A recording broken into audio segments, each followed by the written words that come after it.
আপু, তুমি আমাকে এভাবে কিস করলে কেন? আরে কিস তো করেছি মাত্র, সামান্য। অন্য কিছু তো করিনি।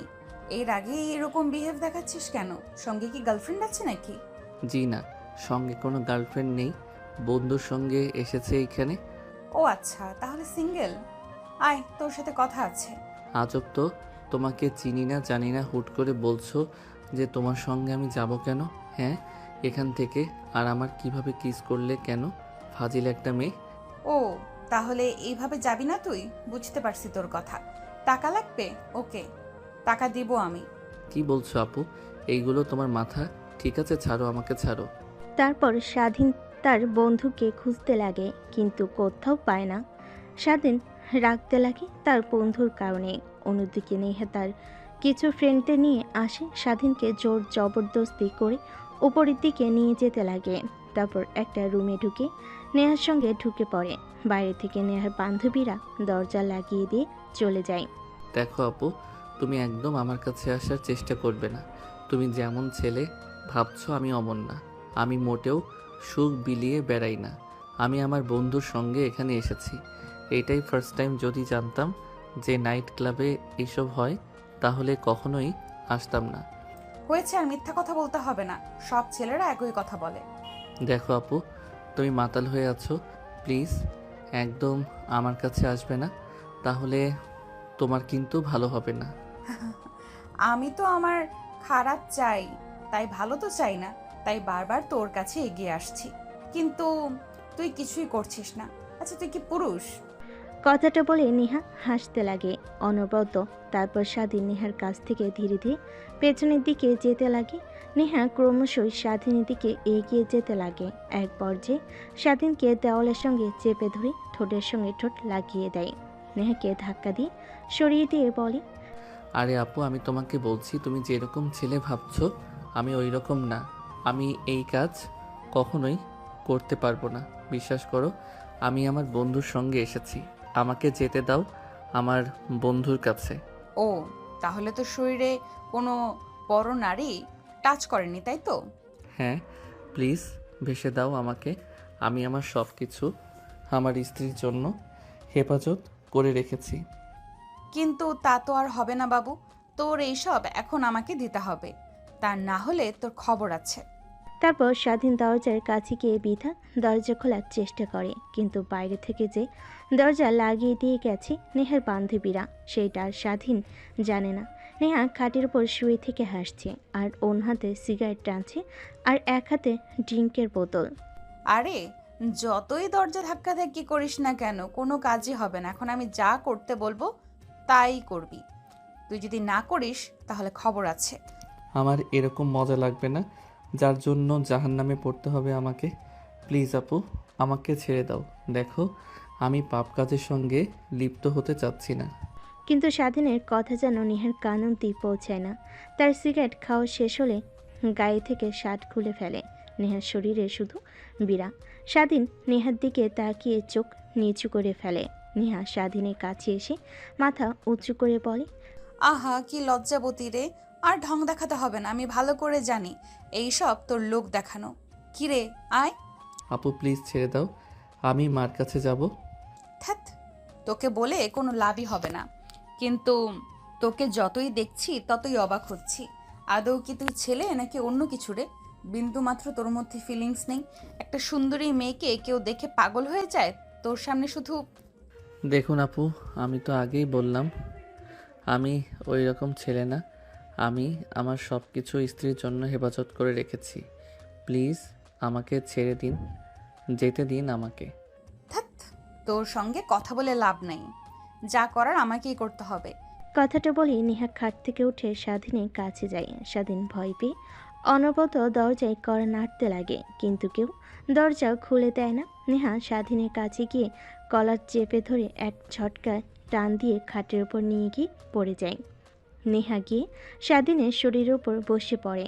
তারপর এক এক করে স্বাধীনের শার্টের বোতাম খুলতে লাগে আর বুকে কিস করতে লাগে।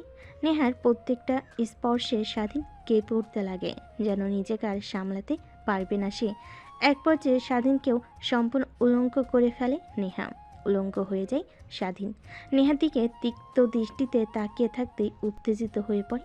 তারপর নেহা স্বাধীনকে কিস করতে লাগে। অনবরত স্বাধীনের অমত থাকা সত্ত্বেও নেহার প্রত্যেকটা কিসের রেসপন্স করতে লাগে। এভাবে কেটে যায় প্রায় 5 মিনিট।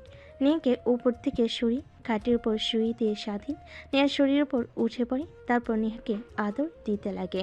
স্বাধীনের এই রূপ দেখে অবাক হয়ে যায়। 1 ঘন্টা পর পুরো ঘরটা নিস্তব্ধ হয়ে গেছে। দুইটা শরীরে ঘন ঘন নিঃশ্বাস ফেলছে। এসি চলছে, তারপর দুইটা শরীর ঘেমে একাকার। নেহা স্বাধীনকে তার বুকের সঙ্গে শক্ত করে জড়িয়ে চুলগুলো নিয়ে খেলা করছে। স্বাধীন যখন বুঝতে পারে যে কাজ করেছে, অন্যায় করেছে, তখন নেহার উপর থেকে উঠে পড়ে। ঘরে এক কোণে গিয়ে হাঁটু উঁচু করে থুতনি লাগিয়ে কান্না করতে লাগে। নেহা স্বাধীনের কাণ্ড দেখে অবাক হয়ে যায়। কিরে, তোর আবার কি হলো? হাসি খুশি আনন্দ করার সময় তো দেখলাম তুই ভালোই, এখন ওইভাবে কান্না করছিস কেন? সেখানে কান্না করার কথা আমার, সেখানে তুই। আপু, তুমি যা আমার সঙ্গে করেছো তা একদমই ঠিক করনি। আমি তোমাকে অভিশাপ দিলাম, তোমার বিয়ে হবে না। আর যদি বিয়েও হয়, এমন হাজবেন্ড পাবে যে অনেক বাজে থাকবে আর লুচ্চা হবে। কি বললি? বিয়ে? তাও আবার আমি? অসম্ভব। আমি এনজয় করব আর উপভোগ করব লাইফটাকে। বিয়ে করে নিজের জীবন নষ্ট করব কেন? এর জন্যই তো বিয়ে করি না, কোনো বয়ফ্রেন্ডও নেই, উল্টো ঝামেলায় কেন পড়তে যাব? কি, তুমি এত বাজে একটা মেয়ে? বাজে কথাটা শুনে নেহার কেন জানি অনেক খারাপ লাগে। খাট থেকে উঠে ওই অবস্থাতে স্বাধীনের কাছে এসে ঠাস ঠাস করে থাপ্পড় লাগিয়ে দিয়ে বলে, উত্তর বাচ্চা, কি বললি? আমি বাজে মেয়ে, তাই না? আর তোরা কি, হ্যাঁ? এক মেয়েকে নিয়ে সুখে থাকতে পারিস না? তোদের 1000টা মেয়ে লাগে, আবার বলছিস আমরা বাজে? তোদের মতো কুত্তার বাচ্চাদের জন্য অনেক মেয়ের জীবন নষ্ট হয়ে যায়, অনেক মেয়ে সুইসাইড পর্যন্ত করে ফেলে তোদের জন্য। কি বলছেন এইগুলো আপনি? আর আমাকে মারলেন কেন? আমি আবার কোন মেয়ের জীবন নষ্ট করলাম? তুই না, কিন্তু তোর মতো ছেলে মানুষই অনেক খারাপ। আচ্ছা ওয়েট, তুই বের হয়ে যা, কিন্তু হ্যাঁ, কখনো এসব কথা কাউকে বলতে পারবি না। আপু, আপনার টাকা আপনার কাছে রাখেন, আমার লাগবে না। আর হ্যাঁ, আজ যা আমার সঙ্গে করলেন তার জন্য আপনাকে একদিন না একদিন দেখেন পস্তাতে হবে। আরে যা যা এখান থেকে। কথাটা বলে নেহাকে খাটের উপর কাঁথা দিয়ে ঘুমিয়ে পড়ে। স্বাধীন ফ্লোর থেকে তার পোশাক উঠিয়ে পরিধান করে নেয়। তারপর দরজার কাছে এসে দাঁড়িয়ে কড়া নাড়তে যাবে, দেখে দরজা খোলা।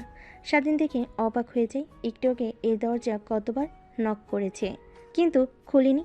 এখন দরজা সঙ্গে হাত লাগার সঙ্গে সঙ্গেই খুলে গেল। আর কোনো চিন্তা না করে রুম থেকে বেরিয়ে যায় স্বাধীন। শেষবার নেহার দিকে তাকাই, দেখে একটা মায়াবী মেয়ে খাটের উপর শুয়ে আছে। যেন কেউ দেখে বুঝতে পারবে না এই মেয়েটা এত জঘন্য। স্বাধীন সেদিকে এক পলক তাকিয়ে আবার যেতে লাগে। নিচে এসে দেখে তার বন্ধু সোফায় বসে চিন্তা করছে কি যেন। স্বাধীন সামনে দাঁড়াতে স্বাধীনের বন্ধু মাথা তুলে উপরের দিকে তাকায়। স্বাধীনকে দেখতে পেয়ে জড়িয়ে ধরে বলতে লাগে, আরে কোথায় হারিয়ে গিয়েছিলি তুই? এতবার ফোন করছি, মেসেজ দিছি, কোনো রিপ্লাই পাচ্ছি না। কোথায় গিয়েছিস? অনেক টেনশন হচ্ছিল আমার। একটাবার বলে যাবি না আমাকে? তোকে আগে অনেকবার বলেছিলাম আমি এই জায়গাটাতে আসবো না, কিন্তু তুই তো আমার কোনো কথাই শুনলি না। বললি যে ভাবি এইখানে আসবে। আচ্ছা, এখানে যারা আছে প্রত্যেক মেয়ে কি বাজি নাকি? কেন রে, হঠাৎ এই প্রশ্ন করছিস যে? স্বাধীন ভাবতে লাগে, সজীবকে বল আদৌ কি ঠিক হবে? নেহা তো বলেছে যেন কাউকে না বলি, তাই বলল না কিছু। না বলে স্বাধীন তার বন্ধুকে নিয়ে নাইট ক্লাবের বাইরে চলে আসে। তারপর গাড়ি করে স্টার্ট দিয়ে বাসার দিকে যেতে লাগে। আরে তুই কিন্তু বললি না নাইট ক্লাবে হঠাৎ করে কোথায় হারিয়ে গিয়েছিলি? ফোন দিলাম, ফোন রিসিভ করছিস না। তুই আমার কথা এড়িয়ে যাচ্ছিস কেন? কিছু হয়েছে? আরে না, কিছুই হয়নি। আসলে আমার নাইট ক্লাবের মধ্যে থাকতে বিরক্ত লাগছিল, তাই একটু বাহিরে এসেছিলাম হাওয়া খাওয়ার জন্য। আর কখন যে প্রকৃতির মাঝে হারিয়ে গিয়েছিলাম, তোর ফোন ধরতে পারি নাই। কিন্তু তুই তো ওপর থেকে আসলি, যেখানে হোটেলে, ওইখানে তো সব কাপলরা একসঙ্গে রাত কাটায়। তার মানে কি তুই? স্বাধীন তার বন্ধুর কথা শুনে রাগী দৃষ্টিতে সেই দিকে তাকায়। স্বাধীনের বন্ধু সজীব স্বাধীনকে তাকানো দেখে হেসে ফেলে। তারপর গাড়ি স্টার্ট দিয়ে পুনরায় বাসার দিকে যেতে লাগে। বাসার সামনে এসে হর্ন দিতেই দারোয়ান এসে দরজা খুলে দেয়। গাড়িটা পার্কিং লটে রেখে তাদের ফ্ল্যাটে চলে যায়। ফ্ল্যাটে গিয়ে স্বাধীন সোজা তার রুমে চলে যায়। দরজা লক করে ওয়াশরুমে চলে যায় গোসল করার জন্য। যতক্ষণ না গোসল করবে ততক্ষণে শরীর পরিপাক হতে পারবে না। তারপর গোসল করে বাইরে বের হয়ে মাথার চুল তোয়ালে দিয়ে মুছতে লাগে। ঠিকমতো এমনতো অবস্থায় স্বাধীনের ফোন বাজতে লাগে। স্বাধীন অন্য হাত দিয়ে ফোন হাতে নিয়ে দেখে তার মা ফোন করেছে। ফোন রিসিভ করে স্বাধীন বেলকনিতে চলে যায়। হ্যালো, আসসালামু আলাইকুম। এত রাতে ফোন করেছো যে, কিছু কি হয়েছে বাড়িতে? না রে বাবা, কিছুই হয়নি। আসলে তোর কথা অনেক মনে হচ্ছিল। তোর বাবা বাসায় নেই, অফিসের কাজে সিলেট গিয়েছে, একা বাসায়। তাই ভাবলাম তোর সঙ্গে একটু কথা বলি। আপু কোথায় গিয়েছে? আপু অন্তত বাড়িতে আছে। হ্যাঁ, আছে তো। তোর আপুর পরীক্ষার রেজাল্ট বের হয়েছে, ভার্সিটিতে ভর্তি হওয়ার জন্য প্রস্তুতি নিচ্ছে। তোদের ওইখানে নাকি সুন্দর আর নামকরা একটা ভার্সিটি আছে, ওইটাতে লেখাপড়া করবে। এর জন্য অনেক পরিশ্রম করছে। ও আচ্ছা, তাহলে তো ভালোই হয়, তাই না? তুমি কি খাবার খেয়েছো? হ্যাঁ, খাবার খেয়েছি। কিন্তু তুই খাবার খাসনি? হ্যাঁ মা, একটু পড়লাম, তাই এখনো খাবার খাইনি। এখন খাবার খেতে যাব, ঠিক তখনই ফোন করেছো। তারপর স্বাধীন তার মায়ের সঙ্গে বেশ কিছুক্ষণ বেলকনিতে দাঁড়িয়ে কথা বলতে লাগে। কথা বলা শেষ করে স্বাধীন রুমে প্রবেশ করে, পোশাক পরে নেয়। তারপর নিচে আসে খাবার খাওয়ার জন্য। দেখে স্বাধীনের বন্ধু সজীব সোফায় বসে কার সঙ্গে যেন ভিডিও কলে কথা বলছে। স্বাধীন সজীবের পাশের সোফায় বসে পড়ে, টিভি অন করে টিভি দেখতে লাগে। সজীব তার গার্লফ্রেন্ডের সঙ্গে কথা বলা শেষ করে স্বাধীনের দিকে তাকিয়ে বলে, কিরে, তোর মন এভাবে মরা কেন? কী হয়েছে আমাকে বল। দেখ, ক্লাবে যদি কিছু হয়ে থাকে আমাকে বল, আমি ওটা সমাধান করে দিচ্ছি। আরে না, কিছুই হয়নি। আসলে কোনো কিছু ভালো লাগছে না, আর বাসার কথা অনেক মনে পড়ছে, তাই হয়তো মন খারাপ দেখাচ্ছে আমার। আমারও ঠিক একই অবস্থা। চল না তোদের গ্রামে যাই, তোদের গ্রাম দেখতে অনেক ভালো লাগে, আমার ঘুরে আসি। কিন্তু কিছুদিন পর তো আবার কলেজে এক্সাম আছে, এই কথাটা মাথায় কি আছে তোর? এখন যদি গ্রামে যাই, শহরে আসতে আসতে তাও 1 মাস লাগবে। পরীক্ষার তো আর খুব সময় বাকি নেই। আরে বাদ দে না। তারপর স্বাধীন আর তার বন্ধু দুজনে মিলে কথা বলা শেষ করে রাত যখন অনেকটা গভীর হয় তখন দুজনেই খাবার খেয়ে যে যার রুমে চলে যায়। স্বাধীন রুমে গিয়ে খাটের উপর শুয়ে এপাশ ওপাশ করতে লাগে, কিন্তু তার দু চোখে কোনো ঘুম ধরা দেয় না।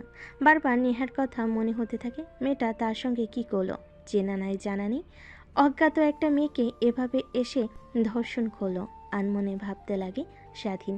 কিন্তু আমার তো কোনো দোষ নেই, মেয়ে তা যা করেছে সম্পূর্ণ তার ইচ্ছাই করেছে, আমি তো কিছু করি নাই। আর মেয়েটা তো আমাকে জোর জবরদস্তি করেছে। আর মেয়েটা তো আমার সঙ্গে প্রথম নাই, এর আগেও অনেক ছেলের জীবনে এইভাবে নষ্ট করেছে। এই কোন সমাজে এলাম? আমরা গ্রামে ছিলাম, ভালো ছিলাম। গ্রামে সব মেয়েরা ছেলেদের দেখে ভয় পেত, শহরে দেখি পুরোটাই ভিন্ন। শহরের মেয়েদের দেখে ছেলেরা ভয় পায়। এসবই কথা ভাবতে লাগে স্বাধীন 3 মাস পর। আচ্ছা বাবা, তোর বোন তো তোদের এই শহরে ইউনিভার্সিটিতে চান্স পেয়েছে। দুই ভাই বোন একই বাসায় থাকতে পারিস না? দুজনে আলাদা থাকিস কেন? আরে মা, তোমার যে বজ্জাত ছেলে, আমি কতবার করে ফোন করে বলি, ভাই আমার বাসায় আয়, ও আসেই না। একটা ফ্ল্যাট নিয়ে আমি আর আমার এক বান্ধবী থাকি, 2টা রুম ফাঁকাই পড়ে থাকে, ও এসে থাকতে পারে না। আরে আপু, তুমি তোমার বান্ধবীকে নিয়ে থাকো, ওইখানে আমি গেলে তোমার বান্ধবী কি মনে করবে বলো তো? এর কারণেই আমি যাই না। আরে না, কিছুই মনে করবে না। এইভাবে খাওয়া দাওয়ার পর্ব শেষ হয়। তারপর যে যার রুমে গিয়ে ঘুমিয়ে পড়ে। পরের দিন সকালবেলা স্বাধীন আর তার বোন ঘুম থেকে উঠে রওনা হয় ঢাকার উদ্দেশ্যে। প্রায় 4 ঘন্টা পর ঢাকায় এসে পৌঁছে স্বাধীনের বোন। স্বাধীনকে জোরাজুরি করতে লাগে, কারণ তার হাতে বড় একটা লাগেজ ছিল যা একা পরিবাহী করতে পারবে না। তার বোনের অনেক জোরাজুরিতে লাগেজ নিয়ে স্বাধীন তার বোনের বাসায় যায়। কলিং বেল দিতেই একটু পরে একটা মেয়ে এসে দরজা খুলে দেয়। স্বাধীন সামনের দিকে তাকিয়ে ভয় পেয়ে যায়। মেয়েটাকে দেখে কিছুটা পিছিয়ে সরে যায়। আরে এখানে দাঁড়িয়ে আছিস কেন? আয়, বাসার মধ্যে আয়। না আপু, আমি বাসার ভিতরে প্রবেশ করব না। আমায় যেতে হবে আমার হোস্টেলে। তুমি যাও, আর ভাই কোনো সমস্যা হলে আমাকে ফোন করো। রাস্তার অপোজিট সাইডে আমার হোস্টেল। দেখ কি বলছি, রাগ উঠাস না, কিছু খেয়ে তারপর যাস। স্বাধীন অনবরত নাক করতে লাগে, কিন্তু তার বোন স্বাধীনের কোনো কথা না শুনে রুমের ভিতর নিয়ে যায়। দরজা লাগিয়ে খাবার টেবিলে বসে স্বাধীন অপেক্ষা করতে লাগে। স্বাধীনের বোন কিচেন রুমে যেতে নেহা এসে স্বাধীনের পাশে বসে পড়ে। তুই সামিয়ার ছোট ভাই। নেহার কথা শুনে স্বাধীন মাথা দিয়ে হ্যাঁ বোঝায়। এইটা তোর সঙ্গে কি করলাম আমি? প্লিজ সামিয়াকে কিছু বলবি না, ও আমাকে ভুল বুঝবে। না, আমি আপুকে সব কথা বলে দেব। আর তুমি একটা বাজে মেয়ে, তোমার সঙ্গে আমার আপুকে রাখবো না। তোমার সঙ্গে থাকতে নিলে আমার আপু তোমার মতো খারাপ হয়ে যাবে। প্লিজ সামিয়াকে এসব কথা বলিস না। আর ওই দিন তোর সঙ্গে ভুল করে এসব করে ফেলেছি। আসলে আমিও ফার্স্ট টাইম গিয়েছিলাম নাইট ক্লাবে, ড্রিঙ্ক করে মাতাল হয়ে গেছিলাম, তারপর তোকে কিস করেছিলাম। কি? বাট তোমাকে দেখে আমার বিন্দুমাত্র মনে হয়নি যে তুমি প্রথমবার এসেছো। বিশ্বাস কর, সত্যি বলছি, ওই বাড়ি আমার প্রথম ছিল। নেহার কথাটা শেষ হওয়ার আগেই স্বাধীন বোন হাতে 3 কাপ কফি বানিয়ে সেইখানে আসে। তারপর নেহাকে উদ্দেশ্য করে বলে, কি রে, তুই আমার ভাইয়ের সঙ্গে কি কথা বলছিস? ও অনেক লাজুক, অচেনা কোনো মানুষের সঙ্গে কথা বলে না একদমই। তা তো দেখতেই পাচ্ছি নিজ চোখে। আচ্ছা, তুই যে বলতি তোর ভাই আছে, রাস্তার অপোজিট সাইডে একটা হোস্টেলে থাকে, কখনো আমার সঙ্গে দেখা করিসনি, এটা কি তোর ভাই? হ্যাঁ। তারপর নেহা স্বাধীনের বোন 3 জনে বসে আড্ডা দিতে লাগে। অনেকটা সময় পার হয়ে যায়। এমন সময় নেহা বলে ওঠে, আচ্ছা, একটা কাজ করলেই তো পারিস নাকি? তোর ভাইকে আমাদের সঙ্গে রাখলি, ও তোর ভাই আমারও ভাই। আমাদের তো এমনিতেই 2টা রুম ফাঁকা পড়ে থাকে, হোস্টেলে থাকে কি খায় না খায়, এমনিতেই অনেক চিকনা। নেহার কথা শুনে স্বাধীন বেশম খেয়ে ওঠে। নেহা জগ থেকে গ্লাসে পানি ঢেলে স্বাধীনের দিকে এগিয়ে দেয়। স্বাধীনের বোন মাথায় হাত বুলিয়ে দিতে লাগে। কি রে, তোর আবার কি হলো? আচমকা বেসন খেয়ে উঠলি কেন? আর নেহা তো ঠিকই বলেছে, তুই হোস্টেলে থাকিস, কি খাস না খাস, এর থেকে আমাদের এখানেই থাকিস। দেখো, আমি ছেলে মানুষ, তোমার হয়তোবা কোনো সমস্যা না হতে পারে আপু, কিন্তু তোমার বান্ধবীর সমস্যা হতে পারে। আমি হোস্টেলে ভালো আছি।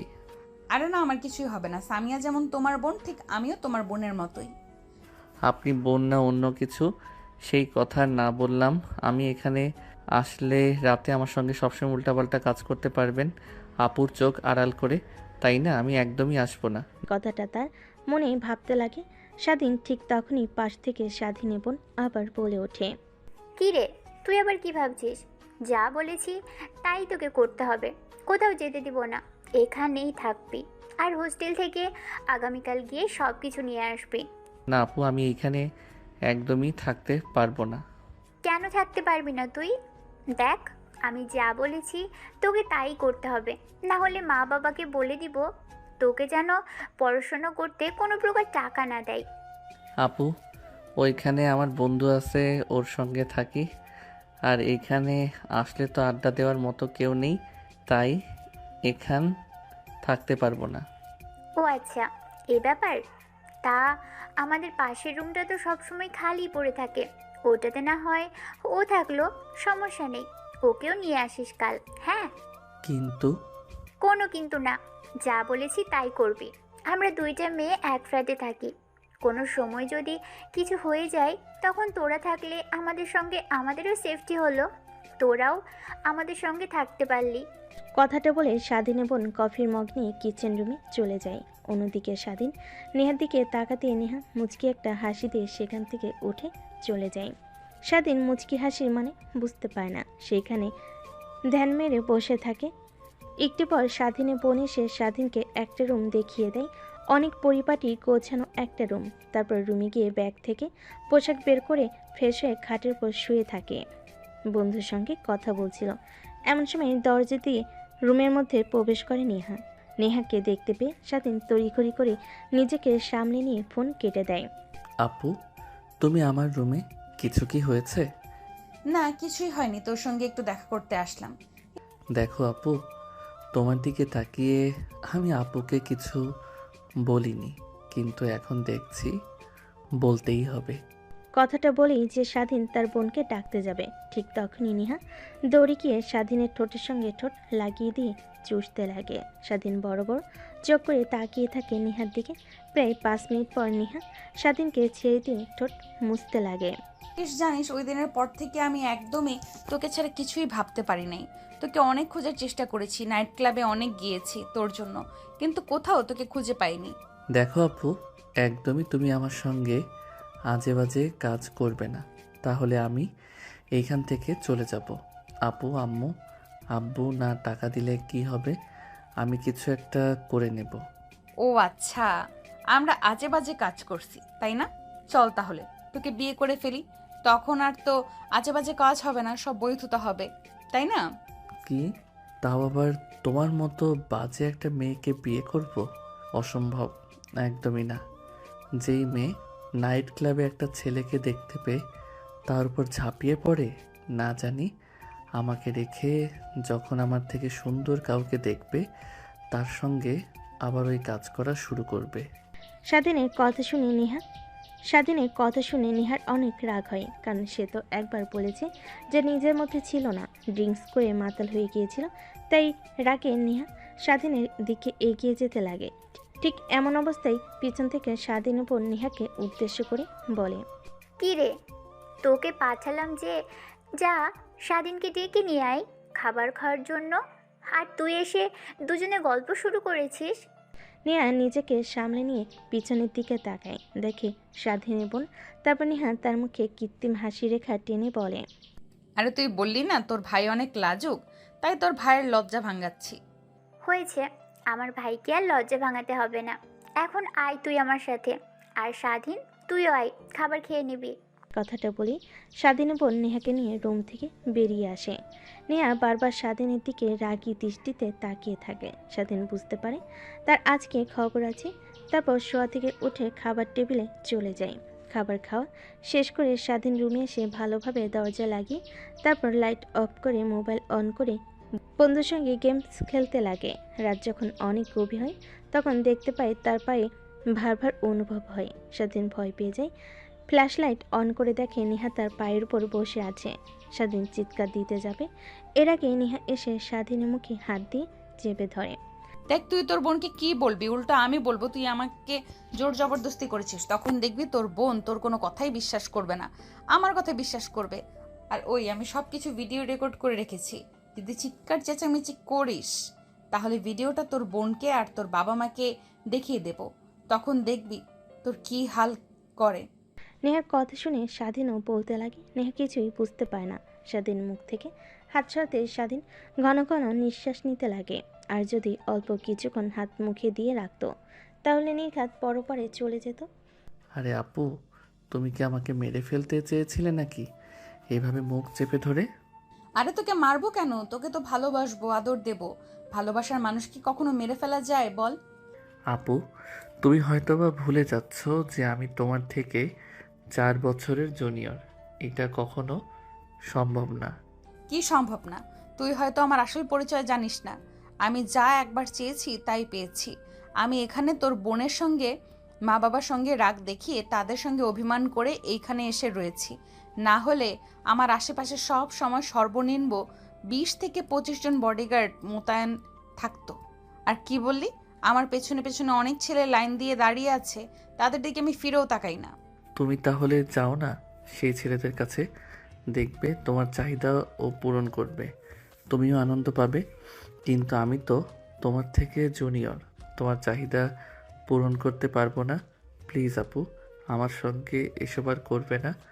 আর আমি তখন বলেছি, উল্টাপাল্টা কিছু করলে আমি এখান থেকে চলে যাব। বুঝতে পারছি, সোজা আঙুলে ঘি উঠবে না, আঙুল বাঁকাতেই হবে। কি তার মানে? তুমি ওই দিন রাতে মদ খেয়ে?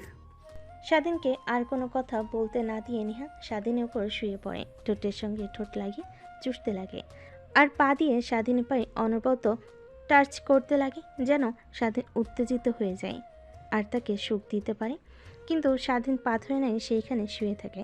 এক পর্যায়ে নেহা স্বাধীনের রেসপন্স না দেখে অনেকটা রেগে যায়। রেগে স্বাধীনের ঠোঁটে কামড় দেয়। স্বাধীন আহ বলে ওঠে। তারপর এক এক করে নেহা স্বাধীনের শরীর থেকে পোশাক খুলতে লাগে। নেহার প্রত্যেকটা স্পর্শে স্বাধীন কেঁপে উঠতে লাগে। এক পর্যায়ে নিজেকে আর সামলাতে না পেরে নেহার সঙ্গে তালে তাল মিলাতে লাগে। দুজন হারিয়ে যায় ভালোবাসার এক অতল গভীরে।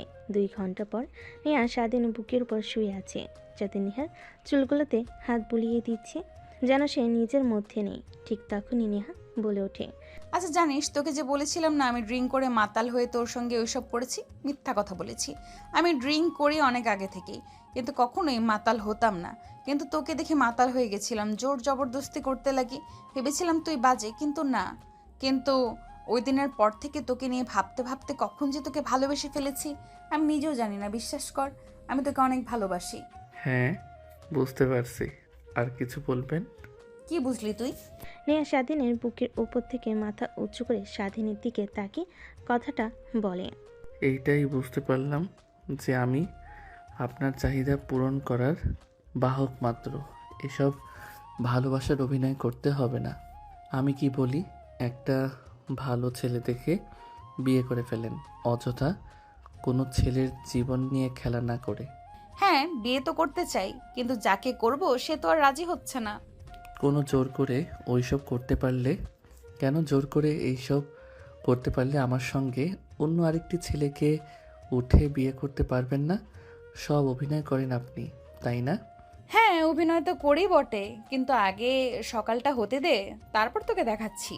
স্বাধীন নেহার দিকে একবার তাকিয়ে উপরের দিকে তাকিয়ে বলে। স্বাধীন আর কিছু বলে না, কারণ সে ভালো করে জানে নেহার সঙ্গে যত কথা বলবে ততই নেহা তার সঙ্গে তর্কাতর্কি করবে।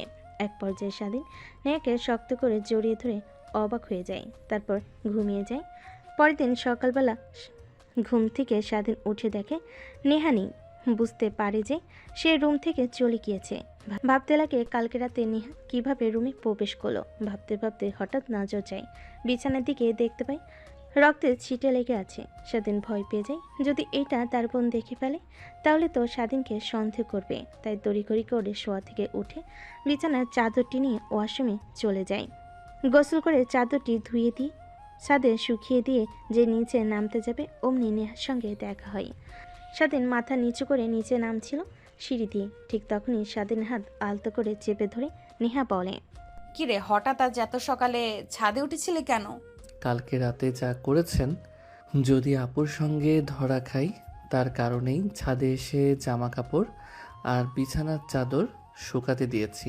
স্বাধীনের কথা নেহা বুঝতে পারে, অনেকটা লজ্জা পায়। তারপর স্বাধীনকে দেওয়ালের সঙ্গে চেপে ধরে মাথা পিছন দিকে হাত দিয়ে কিস করতে লাগে। স্বাধীন রেগে গিয়ে নেকে ধাক্কা দিয়ে সরিয়ে দেয়। কি শুরু করেছেন আপনি? হ্যাঁ বলেন তো। আমি বলছি যে আমি আপনার ছোট, তারপরেও এসব করছেন। আবার প্রকাশ্যে যদি আপু দেখে ফেলে তখন কি হবে ভাবতে পারছেন না? একবার জ্যান্ত পুঁতে রাখবে মাটিতে আমাকে। এমনিতে কোনো মেয়ের সঙ্গে দেখতে পারে না আমাকে, এর কারণে আমার কোনো মেয়ে ফ্রেন্ড নেই। কথাগুলো কেন জানি নেহার বুকে তীরের মতো এসে লাগে। তারপর নেহার পাশ কাটিয়ে স্বাধীন নিচে চলে আসে। তারপর স্বাধীন রুমে গিয়ে জামা কাপড় পরে নেয়। রুমে বসে বন্ধুর সঙ্গে কথা বলছিল, তখন স্বাধীনের বোন এসে খাবার খাওয়ার জন্য বলে। তারপর স্বাধীন রুম থেকে বের হয়ে নিচে গিয়ে খাবার খেয়ে নেয়। তারপর স্বাধীন তার বোনকে বিদায় জানিয়ে নিচে চলে আসে। তখনই নেহা এসে স্বাধীনের হাত চেপে ধরে। স্বাধীন নেহার কাছ থেকে তার হাত সরানোর চেষ্টা করে। ঠিক তখনই নেহা স্বাধীনের দিকে রাগী দৃষ্টিতে তাকায়। স্বাধীন নেহার তাকানো দেখে ভয় পেয়ে চুপসে যায়। তারপর একটা রিক্সা দাঁড় করিয়ে নেহা উঠে পড়ে, সঙ্গে স্বাধীনও। তারপর রিক্সাওয়ালা মামাকে কাজী অফিসের কথা বলতে স্বাধীন অবাক হয়ে যায়। নেহাকে কিছু বলবে, কিন্তু তার অগ্নি মাখা চোখের সামনে আসার সঙ্গে সঙ্গে সব কিছু ভুলে যায়। একটু পর কাজী অফিসে চলে আসে নেহা। স্বাধীনকে কাজী অফিসের সামনে দাঁড় করিয়ে কথায় যেন চলে যায়। সে পালাবে কিনা এসবই ভাবছে, কিন্তু কেন যেন তখনই নেহা তার সঙ্গে 4-5 জন লোক নিয়ে আসে। তারপর নেহা স্বাধীনের কাছে এসে হাত চেপে ধরে কাজী অফিসের ভিতরে চলে যায়। কাজী অফিসের সামনে থাকা 2টা চেয়ারে স্বাধীন আর নেহা বসে পড়ে। আরে নেহা মা, তুমি এখানে? হ্যাঁ আঙ্কেল, বিয়ে করব। কি বলছো মা? বিয়ে করবে মানে? বিয়ে তো আর সামান্য বিষয় নয়, এর জন্য সাক্ষী লাগে আর বাবা মার মত লাগে। কিন্তু তোমার মা বাবা কই? কাউকে তো দেখতেছি না। কিন্তু আঙ্কেল, আপনি হয়তো বা ভুলে গিয়েছেন যে একটা মেয়ে আর ছেলের প্রাপ্তবয়স্ক হলে তারা বিয়ে করতে পারে, বাবা মার কোনো দরকার পড়ে না। তো আপনাকে যা করতে বলেছি তাই করেন, আর এই 4জন হচ্ছে আমাদের সাক্ষী। ঠিক আছে মা। তারপর কাজী সাহেব স্বাধীন আর নিহার দুজনেই বিয়ের কার্যক্রম করতে লাগে। একটু পরে স্বাধীনকে কবুল বলতে বললে স্বাধীন কবুল বলে না। পাশ থেকে নেহা স্বাধীনকে তার কাছে এগিয়ে নিয়ে এসে কানে কানে বলতে লাগে। দেখ, এখন যদি কবুল না বলিস, সিনক্রেট করিস, তাহলে আমার কাছে যে ভিডিওটা আছে তা তোর বাবা মার কাছে পাঠিয়ে দেব। আর তোর বোনকে আমি কান্না করে করে তোর সম্বন্ধে উল্টাপাল্টা কথা বলবো। তখন দেখি তুই কিভাবে আমাকে বিয়ে না করে, তখন আমাকে এমনিতে তোকে বিয়ে করতে হবে। এর থেকে আমি যা বলি তুই আমাকে বিয়ে কর, কেউ জানতে পারবে না। তুই লেখাপড়া কর, প্রতিষ্ঠিত হলে তখন আমরা না হয় সবাইকে বলে দিব। কিন্তু আপু, আমি তো আপনাকে ভালো। স্বাধীনের কথা শেষ না হতে নিহা স্বাধীনের হাত শক্ত করে চেপে ধরে আর চোখে বড় বড় করে তাকিয়ে থাকে। স্বাধীন ভয় পেয়ে ঢোক গিলে সামনে থাকা গ্লাস থেকে পানি ডকডক করে খেয়ে ফেলে। তারপর একসঙ্গে কবুল কবুল বলে ওঠে। নেহাকে বলার সঙ্গে সঙ্গে নেহা কবুল বলে ওঠে। তারপর কাজী সাহেব দেনা পাওনা দিয়ে নেহা আর স্বাধীন দুজনেই কাজী অফিস থেকে বের হয়ে আসে। স্বাধীন কান্না করতে লাগে। নেহা এটা দেখে ভুরু কুচকে স্বাধীনের দিকে তাকায়। কিরে, তুই কান্না করছিস কেন? কান্না করব না কি করব? তোমার মতো একটা বুইড়া বেটির সঙ্গে আমার বিয়ে হয়েছে, আর আমাকে কোনো মেয়ে বিয়ে করবে না কারণ আমি বিবাহিত। আমার কতদিনের স্বপ্ন ছিল একটা জুনিয়র মেয়েকে বিয়ে করব, সুখের সংসার করব। তার হবে না? কেন হবে না? সব হবে। আমি তো আছি নাকি তোর পাশে? কথাটা বলে নেহা স্বাধীনের চোখে থাকা পানি টিস্যু দিয়ে মুছতে লাগে। স্বাধীন মুখ তুলে সামনে তাকিয়ে অবাক হয়, কারণ তার বন্ধু সজীবের হাত একটা মেয়ের হাত চেপে ধরে এইদিকে নিয়ে আসছে। কান্তার বন্ধু সজীব একটা মেয়ের হাত চেপে ধরে এইদিকে নিয়ে আসছে। স্বাধীন দেখে অবাক হয়ে যায়। সজীব তার মুখ ঢেকে ফেলে, কারণ স্বাধীনের চোখ আড়াল হয় না। কী রে সজীব, তুই এখানে? আর এই মেয়েটাই বা কে? ওহ ভাইয়া, তাহলে আপনি স্বাধীন আর এ হচ্ছে বাটপার সুজিত। আমাকে বিয়ার লগন দেখে অনেক কিছু করেছে, কিন্তু এখন আর বিয়ে করতে চাচ্ছে না, তাই জোর করে বিয়ে করতে নিয়ে এসেছি ভাইয়া। যখন আসছেন তাহলে উপকার হয় আমাদের সাক্ষী দিয়ে দেন। মেয়েটার কথা শুনে স্বাধীন অবাক হয়ে যায়। ড্যাব ড্যাব করে সজীবের দিকে তাকিয়ে থাকে। কে রে, এই মেয়েটা কে? আর যা বললো তা কি আদৌ সত্যি নাকি মিথ্যা কথা? আরে ভাই হ্যাঁ, এর সঙ্গে আমার অনেক দিনের রিলেশনশিপ। তুই জানিস না, তোর অগোচরে অনেক কিছু করেছি আমরা। কিন্তু আমি তো এখানে কি বিয়ে করতে পারবো না? আমার লাইফে আছে, পড়ালেখা এখনও শেষ করিনি। তাহলে বিয়ে করে খাওয়াবো কি? আমি কি তোকে খাওয়াতে বলছি? আমাকে বলছি শুধু আমাকে বিয়ে কর। তুই আমার কাছে ধরা থেকে গেলি, লেখাপড়া শেষ করো তুমি, তারপর না হয় সবাইকে জানাবো আমাদের সম্পর্কটা। কিন্তু বিয়েটা করতে হবে কেন? তারপর সজীব আর সজীবের গার্লফ্রেন্ড দুজনেই তর্কাতর্কি করতে লাগে। স্বাধীন দুজনের দিকে তাকিয়ে থাকে। নেহা অবাক হয়ে যায়। আরে থামবি তোরা?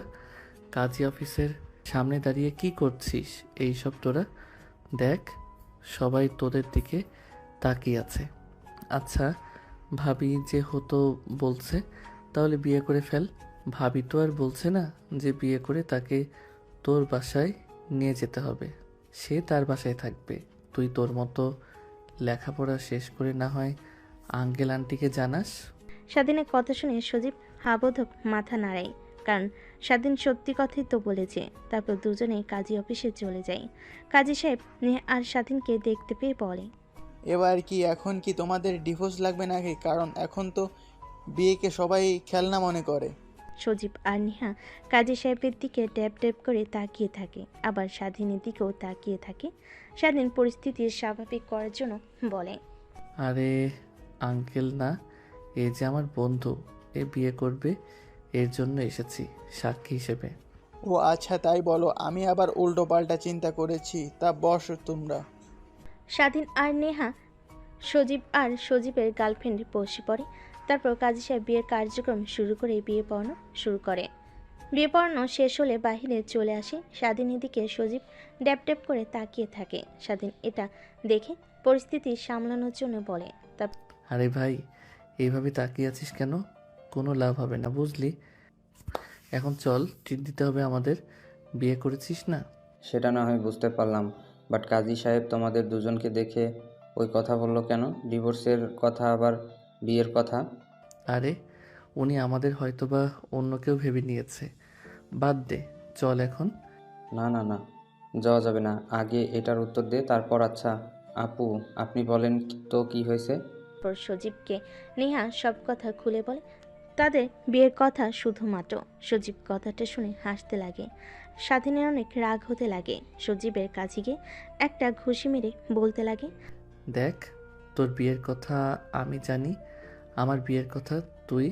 বাই চান্স কেউ যদি জানতে পারে আমাদের এই বিয়ের কথা, তাহলে কিন্তু খবর আছে। আর তোর কথা আমি সবাইকে বলে দেব তখন। আরে পাগল নাকি তুই? কাউকে বলবি না, আমিও কাউকে বলবো না। এখন চল, তুই আমাকে ট্রিট দিবি। আমি কেন তোকে ট্রিট দিতে যাব? তোদের বিয়ের সাক্ষী আমরা দিয়েছি, আমাদের তুই ট্রিট দিবি? তখনই নেহা পাশ থেকে বলে, চলো, তোমাদের কাউকেই ট্রিট দিতে হবে না, আমি তোমাদের খাওয়াবো। তারপর দুইটা রিক্সা দাঁড় করিয়ে চারজন উঠে পড়ে। তারপর একটা রেস্টুরেন্টের সামনে গিয়ে নেমে রিক্সাওয়ালাকে ভাড়া দিতে চলে যায়। তারপর তারা রেস্টুরেন্টে ঢুকে খাওয়া দাওয়া করে চারজনে অনেক এনজয় করতে লাগে। দেখতে দেখতে অনেকটা সময় পার হয়ে যায়। তারপর চারজন রেস্টুরেন্ট থেকে বের হয়ে রিক্সা নিয়ে পুরো শহরটা ঘুরতে লাগে। এমন সময় স্বাধীনের ফোন বাজতে লাগে। পকেট থেকে ফোন বের করতেই নেহা একটু কৌতূহল নিয়ে হাত থেকে ফোন কেড়ে নিয়ে দেখে আপু লেখা। বুঝতে পারে সামিয়া ফোন করেছে, তাই স্বাধীনের দিকে এগিয়ে দেয়। স্বাধীন নেহাকে চোখ বাঁকিয়ে প্রশ্ন করে, এখন আপুকে কি বলবো বলেন? আপু তো বলেছিল যে হোস্টেল থেকে সব কিছু গুছিয়ে যেন খুব তাড়াতাড়ি বাসায় যাই, কিন্তু আমরা তো বাহিরে দিয়ে ঘুরছি এখন। কিছু একটা বলো তুমি। তারপর স্বাধীন ফোন রিসিভ করে কানের কাছে ধরতেই ওপাশ থেকে সামিয়া বলতে লাগে, কি রে, তুই কখন বের হয়েছিস বাসা থেকে? এখনো আসিসনি কেন? হোস্টেল থেকে সব কিছু আনতে তো আর এত সময় লাগার কথা না।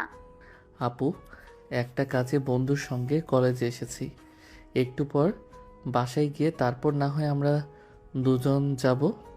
ও আচ্ছা, তাহলে তাড়াতাড়ি চলে আসিস।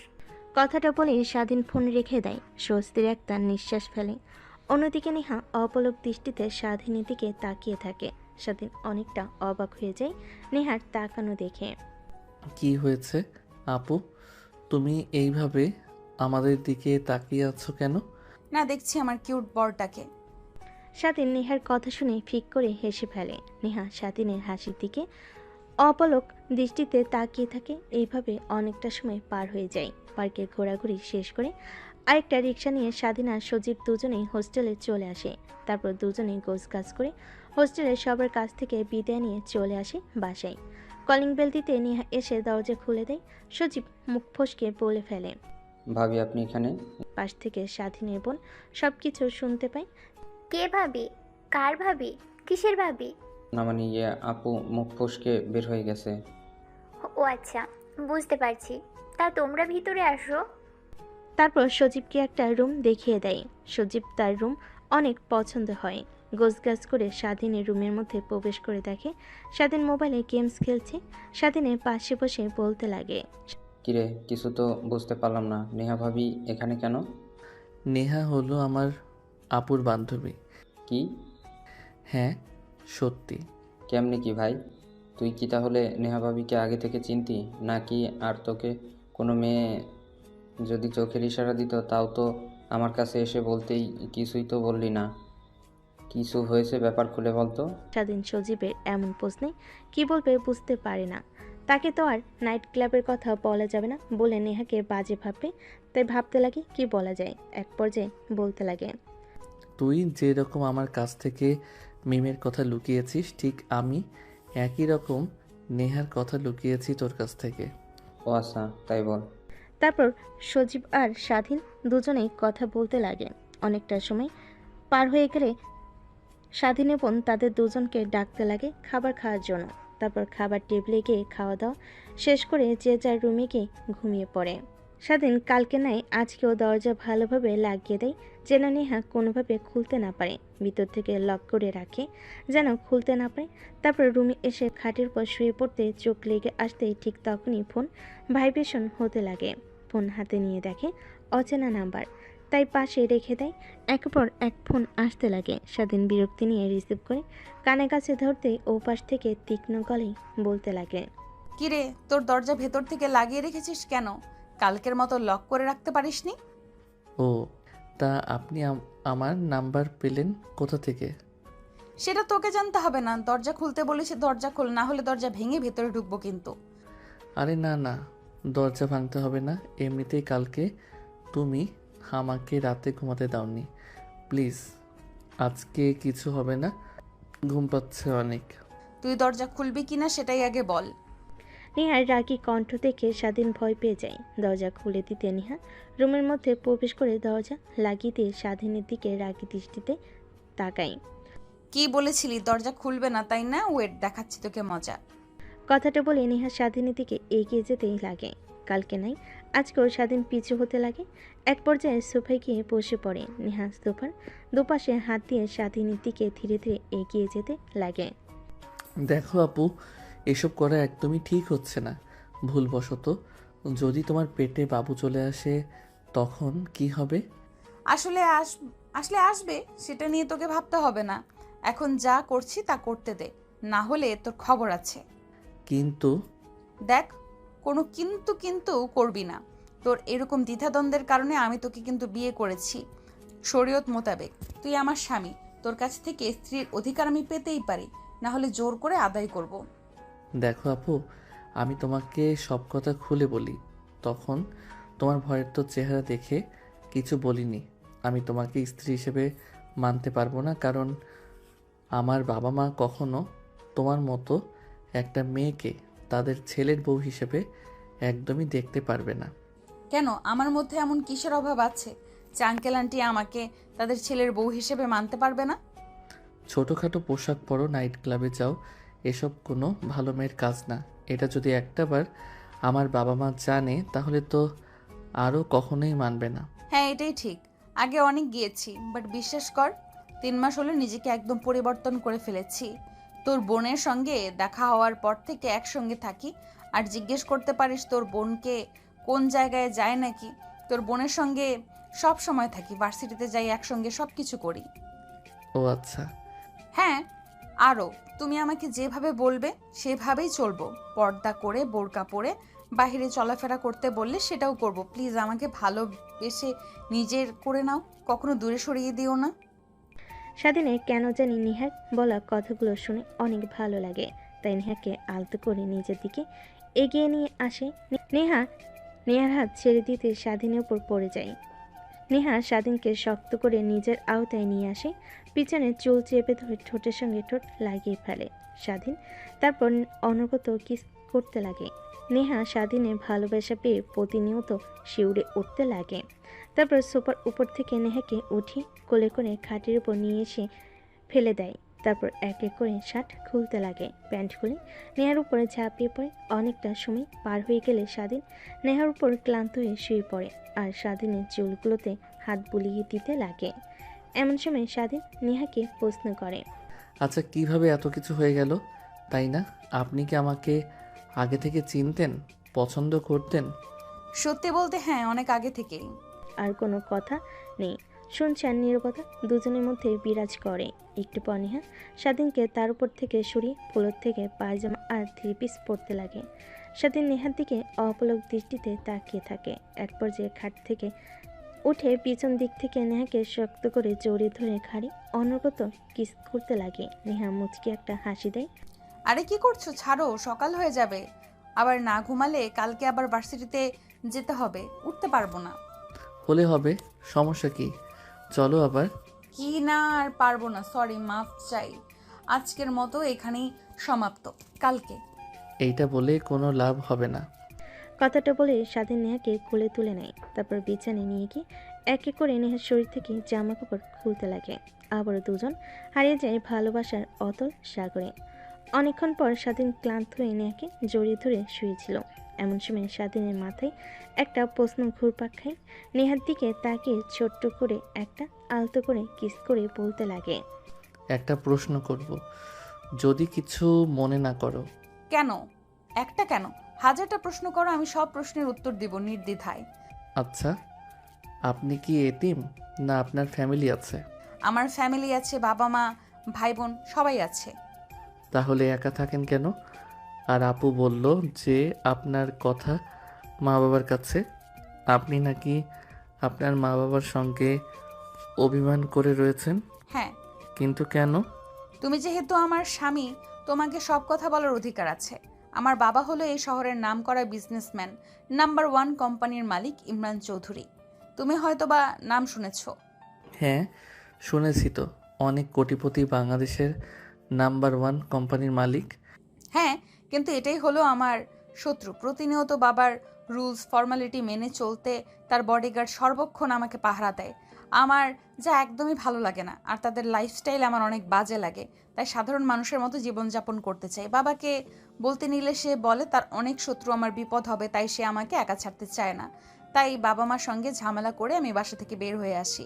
তারপরে শহরে এসে এই বাসা কিনে এখানে উঠি। তারপর ভার্সিটিতে গেলে তোমার বোনের সঙ্গে আমার পরিচয় হয়। সেই থেকেই আমরা দুজন একসাথেই থাকি। ও আচ্ছা, তাহলে এই ব্যাপার। আঙ্কেল তো ঠিকই বলেছে, কারণ কোটি কোটি টাকার মালিক হলে তার শত্রু অনেক থাকে। তোমার কোনো ক্ষতি হতে পারে যদি কেউ জানতে পারে তুমি এখানে আছো। আরে কিছুই হবে না, বাইরের মানুষ খুব একটা আমাকে চেনে না। তারপর অনেক কথা বলতে লাগে। নেহা স্বাধীনকে অনেকটা সময় পার হয়ে গেলে নেহার শরীরের ওপর থেকে স্বাধীন উঠে পড়ে। নেহা ফুলোর থেকে পায়জামা আর 3 পিস পরিধান করে নেয়। স্বাধীন ওয়াশরুমে চলে যায় গোসল করার জন্য। বাহিরে এসে দেখে নেহা নেই, বুঝতে পারে তার রুমে চলে গেছে। তারপর ঘুমিয়ে পড়ে। পরের দিন সকালবেলা স্বাধীন ঘুম থেকে উঠে তার বন্ধু সজীবের ডাকে, কিরে শালা, আর কত ঘুমাবি? রাতে বুঝি ভাবির সঙ্গে বাসর করেছিস? তোর কপাল আর আমার কপাল, তুইও করলি বাসর আর আমিও ফোনে করলাম ভিডিও কলে। মানে? এত মানে জানতে হবে না তোর এখন, ওঠ তাড়াতাড়ি ফ্রেশ হয়ে নিচে আয়। আপু খাবার খাওয়ার জন্য ডাকছে, আর আজকে কলেজে যাব, অনেক দিন হলো যাওয়া হয় না, সামনে তো আবার এক্সাম। তারপর স্বাধীন শোয়া থেকে উঠে ওয়াশরুমে চলে যায় ফ্রেশ হওয়ার জন্য। ফ্রেশ হয়ে বাইরে এসে খাবার টেবিলে এসে চেয়ার টেনে বসে পড়তেই স্বাধীনের বোন স্বাধীনকে খাবার সার্ভ করতে করতে বলে, তাহলে এর জন্যই আমার কাছে তুই থাকতে চাচ্ছিলি না? নিজের মতো চলাফেরা করবি, ঠিকমতো কলেজ করবি না, ঘুমাবি, রাতভর গেমস খেলবি। কি যে বলো আপু, আসলে আজকে অনেক রাত অবধি পড়ে ঘুমিয়েছি, তাই ঘুম থেকে উঠতে লেট হয়েছে আমার। স্বাধীনের কথা শুনে পাশ থেকে মুচকি মুচকি হাসতে লাগে নেহা। সঙ্গে সজীব খাবার খাচ্ছিল। ঠিক তখনই বাম হাতে ব্যথা অনুভব করে। পাশে তাকিয়ে দেখে নেহা অনবরত তার বাম হাতের স্বাধীনের বাম হাতে চিমটি কাটছে, কিন্তু কিছু বলতে পারছে না, সহ্য করে নিচ্ছে। এক পর্যায়ে হাত সরিয়ে নেহার দিকে রাগী দৃষ্টিতে তাকাতে নেহা স্বাধীনকে চোখের ইশারা দিয়ে খাবার খেতে বলে। তারপর খাওয়া দাওয়া শেষ করে স্বাধীন তার রুমে চলে যায়। কলেজে পরিধানকৃত পোশাক পরে কলেজের উদ্দেশ্যে বেরিয়ে পড়ে স্বাধীন আর সজীব। অন্যদিকে নেহা আর স্বাধীনের বোন তারাও চলে যায় ভার্সিটিতে। দেখতে দেখতে একসময় মনোযোগ দিয়ে ক্লাস করতে লাগে। কলেজ ছুটি হলে স্বাধীন সজীব কলেজের বাইরে এসে রিক্সার জন্য অপেক্ষা করতে লাগে। এই সময়টাতে রিক্সা পাওয়া অনেক চাপ। একটু পরে রিক্সা পেয়ে যায়। তারপর রিক্সা নিয়ে সোজা তাদের বাসায় চলে আসে। দেখতে পায় বাড়ির সামনে অনেকগুলো কালো গাড়ি দাঁড় করানো, সামনে অনেকগুলো বডিগার্ড দাঁড়িয়ে আছে। স্বাধীন কিছু একটা ইঙ্গিত পায়, কিন্তু সেদিকে কোনো পাত্তা না দিয়ে ভিতরে ঢুকতে যাবে তার আগে সব বডিগার্ডরা স্বাধীন আর সজীবকে আটকায়। আপনারা কেউ ভিতরে ঢুকতে পারবেন না, স্যার তার মেয়ের সঙ্গে দেখা করতে গিয়েছে, একটু পর না হয় আপনারা ভিতরে ঢুকতে পারবেন, স্যার বের হয়ে না আসা পর্যন্ত। কি বলছেন এগুলো? আমার বাসা, আমি যেতে পারবো না মানে? এক প্রকার রাগ দেখিয়ে ভিতর প্রবেশ করে স্বাধীন আর সজীব। তারপর সোজা বাসার ভিতর ঢুকে দেখে বসার রুমে বসে একটার মধ্য বয়স্ক লোক, দামি স্যুট আর প্যান্ট পরিহিত। স্বাধীন দেখে বুঝতে পারে এইটা নেহার বাবা। পাশ কাটিয়ে সোজা রুমে চলে যায়। ফ্রেশ হয়ে নিচে এসে দেখে এখনও লোকটা বসে আছে। স্বাধীন তার বোনের পাশে গিয়ে বসে পড়ে। তারপর স্বাধীনের বোন স্বাধীনের সঙ্গে পরিচয় করিয়ে দিতে লাগে। তারপর দেখো, আমি তোমাদের ভালোর জন্যই এসব করেছি, আর তোমরা উল্টো আমাকে ভুল বুঝেছ। অনেক কষ্ট পেয়েছি আমি। চলো তুমি আমার সঙ্গে বাসায়।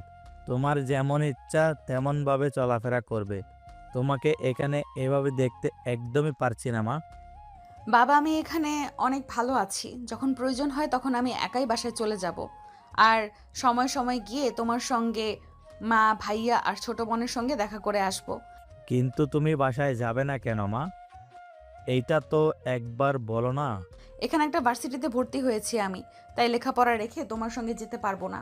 তোমাকে বিশ্বের নামকরা ভার্সিটিতে ভর্তি করব, মা। করব, মা। বিদেশে পড়ালেখা করবে, দেশে থাকতে হবে না। চলো এখন। নিহার বাবা নেহাকে অনেক জোর জবরদস্তি করতে লাগে, কিন্তু নেহা তার বাবার সঙ্গে যেতে রাজি হয় না। এক পর্যায়ে হাল ছেড়ে দিয়ে নেহাকে বিদায় জানিয়ে তার বাবা চলে যায়। তখনই স্বাধীনের বোন নেহার কাছে গিয়ে বলতে লাগে, তুই এত বড় ঘরের মেয়ে, এই কথাটা তো আগে আমাকে কখনো বলিসনি। তোকে যদি বলতাম আগে, তাহলে আমার সঙ্গে কখনোই বন্ধুত্ব করতে না, তার কারণেই বলিনি। আর আমি তো বাবার সামনেই বললাম, সাধারণ মানুষের মতো জীবন যাপন করতে চাই আমি, তার কারণেও আর তোকে বলা হয়নি। কিন্তু আমি যা ভালো মনে করি, তোর বাবা যা করেছে তোদের ভালোর জন্যই করেছে। তোর বাবার কথা শোনা উচিত। তারপর নেহা আর সামিয়া দুজনেই অনেক কথা বলতে লাগে। ঠিক তখনই পাশ থেকে সজীব স্বাধীনের কানে কানে বলতে লাগে, শালা, তোর তো রাজকপাল রে। রাজকুমারীও পেয়ে গেলি, রাজত্বও পেয়ে যাবি কিছুদিন পরে। কি বলছিস এসব? আরে শালা, শুনলি না? নেহার বাবা এই দেশের নম্বর 1 কোম্পানির মালিক। এর জন্য কেন জানি নেহা আপুকে আমি প্রথমবার দেখে চেনা চেনা লাগছিল, কিন্তু চিনতে পারি নাই। নেহা আপুর জন্য তো অনেক ছেলে ইনস্টাগ্রামে কত ছেলের হাত পর্যন্ত কেটে পিক আপলোড দিয়েছে। আমি তো এসব দেখেছি। আর সেই মেয়ে কিনা তোর বউ। তারপর সজীব স্বাধীনকে অনেক কথা বলতে লাগে। এভাবে অনেকটা সময় পার হয়ে যায়। তারপর সবাই খাওয়া দাওয়া করে যে যার রুমে চলে যায়। এইভাবে পেরিয়ে যায় 2 মাস।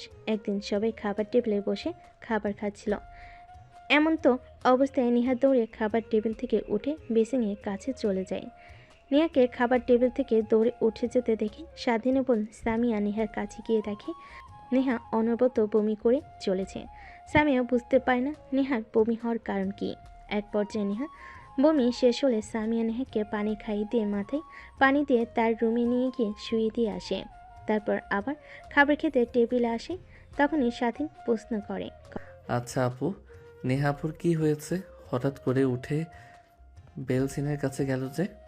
আরে আমিও তো বুঝতে পারলাম না কি হয়েছে ওর। গিয়ে দেখি অনবরত বমি করে চলেছে। আল্লাহই জানে মেয়েটার আবার কি হলো। কথাটা বলে স্বাধীনের বোন খাবারের প্লেটগুলো নিয়ে কিচেন রুমে চলে যায়। সজীব পিছন থেকে স্বাধীনকে কোনায় দিয়ে এক নাগারে গুতা লাগে। স্বাধীন রেখে পিছনের দিকে তাকাতেই সজীব বলে, ভাই, তুই তো এখন বাবা হতে চলেছিস। মিষ্টি খাওয়া আমাদের। বাবা মানে কি বলছিস এসব কথা তুই? আরে হ্যাঁ, কারণ একটা মেয়ে কখন বমি করে জানিস? যখন তার পেটে বাচ্চা থাকে, তখন খাবার খাওয়ার সঙ্গে সঙ্গে বমি করে। আর আমি বেশ কিছুদিন ধরে দেখছি নেহাপুর মধ্যে কেমন যেন পরিবর্তন, পেট ধীরে ধীরে ফুলে উঠছে। সজীবের কথা শুনে স্বাধীনের মাথায় চিন্তার বাজ পড়ে যায়। কারণ এখন যদি বেবি হয় তাহলে কি হবে? তার ফ্যামিলি কি মেনে নেবে? সে এখনও তার ফ্যামিলির উপর নির্ভর করে লেখাপড়া করছে। রে শালা, কই হারিয়ে গেলি? মিষ্টি তো খাওয়া এখন আমাদের। দেখ, উল্টাপাল্টা কথা বলবি না। একদমই অসুখও তো হতে পারে নাকি? সেটাও হতে পারে, বাট আমি যা সন্দেহ করলাম তাই বললাম। আগামীকাল তুই একবার নেহাকে ডক্টরের সঙ্গে দেখা করিয়ে নিয়ে আসিস। স্বাধীন মাথা দিয়ে হ্যাঁ বোঝে। তারপর সোজা রুমে চলে যায়। রাত একটু গভীর হলে স্বাধীন রুম থেকে বের হয়ে দরজা লাগিয়ে নেহার রুমে দরজা খুলে ভিতরে ঢুকে পড়ে। দেখে নেহা বই পড়ছে। স্বাধীনকে দেখতে পেয়ে বইটা পাশে রেখে দেয়। স্বাধীন সে নেহার পাশে বসে পড়ে, মাথায় হাত বুলিয়ে দিতে লাগে। নেহা স্বাধীনের বুকে মাথা রাখে। স্বাধীন নেহাকে শক্ত করে জড়িয়ে ধরে। কি হয়েছে তোমার? এইভাবে বমি করলে কেন? জানি না, বেশ কিছুদিন হলো এরকম হচ্ছে, আর অনেক টক খেতে ইচ্ছে করছে। এর কারণ তো কিছুই বুঝতে পারছি না। নেহার কথা শুনে স্বাধীনের আরও সন্দেহ গাঢ় হয়, কারণ এই লক্ষণ তো গর্ভবতী মায়েদের একমাত্র হয়। কি ভাবছো এভাবে? আচ্ছা, আমি যদি মারা যাই তুমি অনেক খুশি হবে, তাই না? কারণ জোর করে বিয়ে করেছি, জোর করে ভালোবাসার অধিকার আদায় করে নিয়েছি। আমি মরে গেলে এইসব আর কে করবে? অনেক খুশি হবে তুমি। নেহার কথা শুনে স্বাধীনের বুকের বাঁ পাশে চিনচিনে ব্যথা হতে লাগে। কিছুই হবে না, তোমায় কিছুই হয়নি। কালকে আপুর সঙ্গে ডাক্তারের কাছে যেও, তাহলে এই চিন্তা মুক্ত হয়ে পড়বে। আর হ্যাঁ, প্রথমে হয়তো তোমাকে ভালোবাসিনি, কিন্তু এখন বিশ্বাস করো, অনেক অনেক ভালোবাসি, নিজের জীবনের থেকেও বেশি। কথাটা বলে স্বাধীন নেহার কপালে আলতো করে একটা চুমু দেয়, তারপর আবার বলতে লাগে। আচ্ছা, এখন যদি তোমার বাবা আসে আর বলে তোমাকে তার সঙ্গে নিয়ে যাবে, যেইভাবেই হোক, তখন কি তুমি আমাকে ভুলে যাবে? স্বাধীন নামে কেউ তোমার জীবনের সঙ্গে জড়িয়েছিল? আরে না, পাগল নাকি তুমি? আমার স্বামী আর আমার অ্যাকাউন্টে যত টাকা আছে তুমি আজীবন বসে খেয়েও ফুরাতে পারবে না। আমি বলবো না বিয়ে করেছি, আমার স্বামী তুমি পরিচয় করিয়ে দেব, তারপর বাবার রেগে একা চলে যাব। কথাটা বলে নেহা স্বাধীনকে জড়িয়ে ধরে। এভাবে অনেকটা সময় পার হয়ে যায়। এমন সময় স্বাধীন বলে, চলো বাইরে যাই, অনেক সুন্দর চাঁদ উঠেছে, ছাদ থেকে অনেক ভালো দেখাবে। ছাদে যাও, আমি কফি বানিয়ে আনছি। তারপর স্বাধীন কিচেন রুমে গিয়ে কফি বানিয়ে ছাদে যায়। দেখে নেহা দোলনায় বসে আছে। স্বাধীন নেহার পাশে বসে পড়ে মুক্ত আকাশে পূর্ণিমার জ্যোৎস্না দেখতে লাগে দুজন মিলে। এভাবে অনেকটা সময় পার হয়ে গেলে রাত যখন গভীর হয়, তখন স্বাধীন নেহাকে কোলে তুলে নেয়। তারপর সিঁড়ি দিয়ে নিচে নেমে নেহার রুমে নেহাকে দিয়ে স্বাধীন তার রুমে এসে ঘুমিয়ে পড়ে। পরের দিন সকালবেলা স্বাধীন ঘুম থেকে উঠে ফ্রেশ হয়ে কলেজে চলে যায়। অন্যদিকে নেহা স্বাধীনের বোনকে নিয়ে হসপিটালে চলে যায়। স্বাধীন ক্লাসে মনোযোগ দিতে পারে না, যদি তার সন্দেহটা ঠিক হয়, আবার যদি নেহার কোনো মারাত্মক রোগ হয়। এসব বিষয় নিয়ে চিন্তা করতে করতে ক্লাস শেষ করে কলেজ ছুটি হলে বাসে এসে দেখে নেহা বসার রুমে বসে আছে চিন্তিত হয়ে, পাশে তার বোন। স্বাধীন রুমের দিকে যাচ্ছিল, এমন সময় পিছন থেকে তার বোন ডাক দেয়। স্বাধীন বাধ্য ছেলের মতো তার বোনের সামনে গিয়ে দাঁড়ায়। স্বাধীনের বোন বসা থেকে উঠে স্বাধীনের গালে ঠাস ঠাস করে থাপ্পড় মারতে লাগে। এইটুকু ছেলে হয়ে বিয়ে করে ফেলেছিস, আবার বাবাও হতে চলেছিস। একটাবার কাউকে জানানোর প্রয়োজন মনে করলি না? ছি, আমার বলতেও ঘেন্না হচ্ছে। তুই আমার ভাই। স্বাধীন যা বোঝার বুঝে ফেলেছে। নেহা তার বোনকে সব কথা খুলে বলেছে। স্বাধীন মাটির দিকে তাকিয়ে থাকে, আরেকটা থাপ্পড় দিতে যাবে সামিয়া। এমন সময় নেহা এসে সামিয়ার হাত চেপে ধরে। দেখো, ওর কোনো দোষ নেই, আমি জোর করে বিয়ে করেছি আর সবাইকে বলতে নিষেধ করেছি, এর কারণেই কাউকে বলিনি। স্বাধীন, তাই বলে আমাকেও বলবে না? আমি ওর বোন হই। আমি কি তোদের সম্পর্কটা মেনে নিতাম না? উল্টো আমি মা বাবাকে বোঝাতাম। আর এখন কি বলবো? তার ছেলে লুকিয়ে বিয়ে করেছে, আবার বাচ্চার বাবা হচ্ছে। তখন বাবা মা কি বলবে বুঝতে পারছিস তোরা? আপু, ভুল করে ফেলেছি, প্লিজ তুমি বাবা মাকে রাজি করাও। আর নেহার কোনো দোষ নেই, যা করার আমি করেছি, ওর সঙ্গে জোর করে বিয়ে করেছি ওকে। তারপর নেহা স্বাধীনের বোন তিনজনের কথা বলতে লাগে। তার সজীব দর্শকের ন্যায় দাঁড়িয়ে আছে। স্বাধীনের বোন মাথা চেপে ধরে সোফায় বসে পড়ে। আচ্ছা, তুই তোর রুমে যা, পোশাক পরিবর্তন করে আয়। আমি মা বাবাকে এখনই আসতে বলছি ঢাকায়। স্বাধীন তার রুমে চলে যায় পোশাক পরিবর্তন করার জন্য। ওয়াশরুমে যায় ফ্রেশ হওয়ার জন্য। বাইরে এসে দেখে নেহা তোয়ালে হাতে নিয়ে দাঁড়িয়ে আছে। স্বাধীন নেহাকে কি বলবে কিছুই বুঝতে পারে না। নেহার হাত থেকে তোয়ালেটা নিয়ে মুখ মুছতে লাগে। নেহা বুঝতে পারে স্বাধীন অনেক অভিমান করে আছে তার উপর, কারণ সে এখন বেবি চায়নি। দেখো, এখানে তো আমাদের কোনো হাত নেই। স্বয়ং আল্লাহ তাআলা চেয়েছিলেন যে আমাদের এই সম্পর্কটা সবার মাঝে যেন প্রকাশ পায়। লুকিয়ে লুকিয়ে সম্পর্কটা চালানোর থেকে প্রকাশ পেয়ে সবার মাঝে, এটাই ভালো। আর তুমি নারাজ হয়ে থেকো না প্লিজ। আরে পাগলি, কি বলো? নারাজ হয়ে থাকবো কেন? আমি বাচ্চার বাবা হচ্ছি, এটা তো অনেক আনন্দের কথা, তাই না? আমি অনেক খুশি। বাট তোমাকে দেখে একটুও মনে হচ্ছে না। স্বাধীন খুশি হয়ে নেহাকে শক্ত করে জড়িয়ে ধরে উপরে তুলে ঘোরাতে লাগে। আরে নামাও নামাও, পড়ে যাবে, আর যে কেউ দেখতেও পারে। এখন আর দেখলে কোনো সমস্যা নেই, কারণ সবাই জেনে গেছে। হয়েছে, আর বলতে হবে না, চলো নিচে যাই, সবাই আমাদের জন্য অপেক্ষা করছে। তারপর নেহা আর স্বাধীন দুজনেই নিচে চলে আসে। এভাবে সময় কোথা দিয়ে পার হয়ে যায় বুঝতেই পারে না। সন্ধ্যা হতেই স্বাধীনের বাবা মা সবাই চলে আসে। ইমিডিয়েটলি খবর দেওয়াতে তার একটু চিন্তিত হয়ে আসে। রুমের মধ্যে ঢুকে স্বাধীন আর সামিয়াকে সুস্থ দেখে স্বস্তির নিঃশ্বাস ফেলে। বাবা, তোদের কিছু হয়নি তো? হঠাৎ করে তোরা তাড়াহুড়া করে খবর দিলি, কিছু কি হয়েছে তোদের? স্বাধীন কোনো উত্তর না দিয়ে মাথা নিচু করে ফেলে। তারপর স্বাধীনের বোন তার বাবা মাকে সব কথা খুলে বলতে লাগে। অনেক রাগ হতে লাগে। নেহার দিকে তাকিয়ে নিমিষেই সব রাগ মাটি হয়ে যায় তাদের, কারণ এত সুন্দর একটা মেয়ে। নেহা এগিয়ে এসে স্বাধীনের মা বাবার পা ছুঁয়ে সালাম করে। বেঁচে থাকো মা, বেঁচে থাকো। কিন্তু তোমরা যা করেছো একদমই কাজটা ঠিক করনি। তোমরা যদি আমাদের বলতে, আমরা ধুমধাম করে আয়োজন করে বিয়ে দিতাম, কিন্তু যা করার তো করেই ফেলেছো। এখন ছেলের বিয়ে না দেখে নানা হচ্ছি। কথাটা বলে সেইখানে থাকা সবাই হাসতে লাগে। ঠিক তখনই দরজার কলিং বেল বাজতে লাগে।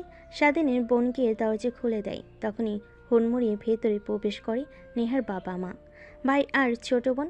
স্বাধীনের বাবা নেহার বাবাকে দেখে অবাক হয়ে যায়। দাঁড়িয়ে হ্যান্ডশেক করতে লাগে আর বলতে লাগে, আরে দোস্ত, তুই এখানে? আমারও তো একই প্রশ্ন, তুই এখানে কেন? আরে, এইটা হচ্ছে আমার মেয়ে আর এটা হচ্ছে আমার ছেলে। এরা দুজন এই বাসাতে থাকে। কি, তার মানে স্বাধীন তোর ছেলে? আর নেহা মামনি তোর মেয়ে। নেহার বাবা মাথা দিয়ে হ্যাঁ বোঝায়। তারপর স্বাধীনের বাবা আর নেহার বাবা দুজনেই হাসতে লাগে। তারপর সব পরিবার মিলে নেহা আর স্বাধীনকে মেনে নেয়। সবাইকে অনেক খুশি দেখে স্বাধীন আর নেহা দুজনেই অনেক খুশি হয়। দেখতে দেখতে রাত হয়ে গেলে নেহা আর স্বাধীন তাদের রুমে চলে যায়। স্বাধীন নেহার কাছে এসে খাটের উপর বসে থেকে বলতে লাগে, কখনো ভাবতেও পারিনি যে সব কিছু এইভাবে ঠিক হয়ে যাবে। ভেবেছিলাম যদি একবার কোনোভাবে আপু কিংবা বাবা মা জানতে পারে তাহলে আমার খবর আছে। হ্যাঁ, কিন্তু দেখো এখন সবাই কত খুশি। আমাদের সম্পর্কটা জানার পর থেকে আরও খুশি। তারা যখন জানতে পেরেছে যে নানা দাদা হতে চলেছে তারা। তারপর নেহা ড্রেসিং টেবিলের সামনে থেকে খাটের উপর এসে বসে। পরে স্বাধীন নেহাকে জড়িয়ে ধরে খাটের উপর শুয়ে পড়ে। না না, আর কিছুই হবে না, বলে দিলাম। হবে না মানে আজকে হবে। আজকে আমাদের দ্বিতীয় বাসরাত, কারণ আছে, সবাই মেনে নিয়েছে আমাদের। কথাটা বলে স্বাধীন ঝাঁপিয়ে পড়ে নেহার উপর। আর বাকিটা আপনাদের না